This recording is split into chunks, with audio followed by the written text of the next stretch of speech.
নমস্কার, আমি খবরদা। Good morning সবাইকে। সকাল সকাল আবার চলে এসেছি নতুন একটি এপিসোড নিয়ে খবরদার কাগজ পাঠে। শুরু করবো আমাদের আজকের এপিসোড। আজকের প্রথম প্রতিবেদন এটি সংবাদ প্রতিদিন থেকে নেওয়া হয়েছে। সিকিমে হারল ইস্টবেঙ্গল। সিকিম গোল্ড কাপের কোয়ার্টার ফাইনালে সার্ভিসেসের কাছে 0-1 গোলে হেরে গেল ইস্টবেঙ্গলের রিজার্ভ দল। মঙ্গলবার পালজোর স্টেডিয়ামে সরাসরি শেষ আটে খেলতে নেমেছিল কোচ বিনো জর্জের ছাত্ররা, কিন্তু শুরুতেই হেরে টুর্নামেন্ট থেকে বিদায় নিতে হলো তাদের। নির্ধারিত 90 মিনিটে কোনো দলই গোল করতে পারেনি। এরপর 93 মিনিটে সার্ভিসেসের হয়ে অভিষেক পাওয়ার গোল করেন। আগেই সেমিফাইনালে পৌঁছে যাওয়া বাংলার আরেক ক্লাব ডায়মন্ড হারবার এফসির সঙ্গে খেলবে সার্ভিসেস। এই ছিল প্রথম প্রতিবেদন। গতকাল যেরকম অনূর্ধ্ব 18 লিগের খবর দিয়েছিলাম, সেখানে আমাদের দল 5-0 গোলে জয় পেয়েছিল। আজকে সকালে সেখানে একটু দুঃখের খবর। গতকাল যে সিকিম গোল্ড কাপ যে প্রথম খেলা ছিল, কোয়ার্টার ফাইনালে খেলা, সেই খেলায় আমাদের রিজার্ভ দল 1-0 গোলে পরাজয় হয় সার্ভিসেসের কাছে। আমাদের রিজার্ভ দল এর আগেও একটি টুর্নামেন্ট খেলেছিল, ইন্ডিয়ান ওয়েল কাপ। সেখানেও তারা প্রথম ম্যাচেই পরাজিত হয়ে, কিন্তু আমি বলবো ক্লাব ম্যানেজমেন্টের ভালো উদ্যোগ। তারা রিজার্ভ দলকে বারবার নানান টুর্নামেন্টে খেলাবার চেষ্টা করছে, বসিয়ে না রেখে। তারা তাদের প্র্যাকটিস ম্যাচ পাচ্ছে, যদিও আশানুরূপ ফল করতে তারা পারছে না। আশা রাখবো আগামী দিনে নিশ্চয়ই ভালো ফল করবে, কারণ অতীতেও আমরা দেখেছি রিজার্ভ দল RFDL ন্যাশনাল রাউন্ডে খেলেছে, সেখানেও ভালো পারফরমেন্স করে নেক্সট জেন কাপ খেলেছে। তো আগামী ভবিষ্যতেও তারা ভালো পারফরমেন্স করবে, এই আশায় আমরা প্রত্যেক ইস্টবেঙ্গল সমর্থক রাখবো।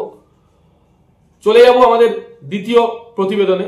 এটি আজকাল পত্রিকার একটি প্রতিবেদন। সলকে নিয়ে আশাবাদী অস্কার। অবশেষে দলের সঙ্গে পুরোদমে অনুশীলন শুরু করে দিলেন সল ক্রেসপো। সুপার কাপে ডার্বিতে চোট পেয়েছিলেন তিনি। ছুটি কাটিয়ে ইস্টবেঙ্গল অনুশীলন শুরুর বেশ কিছুদিন পর তিনি দলের সঙ্গে যোগ দেন। তবে এতদিন শুধু ফিজিওর কাছে সময় কাটাচ্ছিলেন। মঙ্গলবার দেখা গেল ইস্টবেঙ্গল কোচ অস্কার বুজো যখন দু দলে ভাগ করে ম্যাচ খেলাচ্ছেন, তখন দ্বিতীয় দলের হয়ে খেলছেন সল। এদিন ইস্টবেঙ্গল অনুশীলন প্রায় ঘন্টা দেড়েক।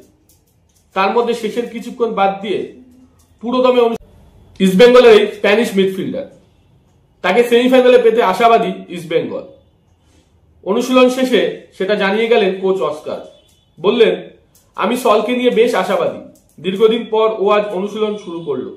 আশা করি সেমিফাইনালে নামতে পারবে। আমার হাতে এখন সম্পূর্ণ স্পিড স্কোয়াড। প্রসঙ্গত বুধবারই কলকাতায় ইস্টবেঙ্গলের শেষ অনুশীলন।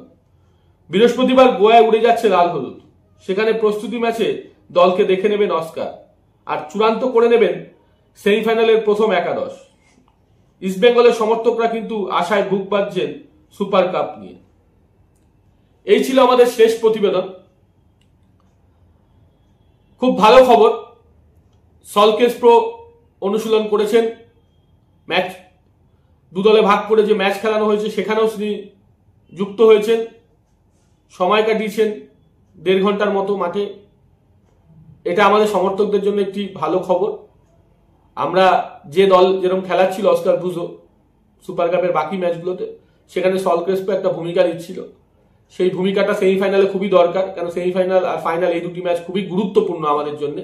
এ দুটো জয়ী হয়ে মরশুমের প্রথম ট্রফি এবং AFC স্লট দুটোই একসঙ্গে পাওয়ার লক্ষ্যে যে ইস্টবেঙ্গল ম্যানেজমেন্ট এবং দল কোচ সবাই মিলে যে ঝাঁপিয়েছে, সেটাতে আমরা সমর্থকরা সবাই আশায় বুক বেঁধে আছি যে সেই আশা আমাদের সফল হবে। তার জন্য কিন্তু সল ক্রেসপো সেমিফাইনাল খেলাটা খুবই প্রয়োজনীয়, কারণ অস্কার বুজো যে মাঠটা শক্তিশালী করে খেলে, অপোনেন্টের বিরুদ্ধে নিজের মাঠটাকে গুছিয়ে নিয়ে তারপরে যে নামেন, সেই পরিকল্পনায় কিন্তু সল ক্রেসপো দরকার। তাই জন্যে সল ক্রেসপোর ফিট হয়ে যাওয়াটা আমাদের জন্য খুব ভালো খবর। আশা করব অবশ্যই, যেমন কোচ অস্কার বললেন, সেমিফাইনালে তাকে দেখা যাবে। আমরাও আশা রাখছি। হয়তো 90 মিনিট না হলেও বেশ খানিকটা সময়, বেশ কিছুটা সময় আমরা তাকে মাঠে পাবো সেমিফাইনাল ম্যাচে। এই বলেই আজকের এপিসোড শেষ করব। কেমন লাগলো আজকের এপিসোড অবশ্যই কমেন্ট করে জানাবেন, আর ভালো লাগলে লাইক ও সাবস্ক্রাইব করবেন। 12th ম্যানের সঙ্গে থাকবেন এবং আমাদের এই সেগমেন্টটি খবরদার কাগজপাত, এটিকেও আপনারা ভালোবাসা ও সহযোগিতা করবেন। সকলে ভালো থাকবেন, সুস্থ থাকবেন। বিদায় জানাচ্ছি আজকে। আবার দেখা হবে আগামীকাল ঠিক সকালবেলা।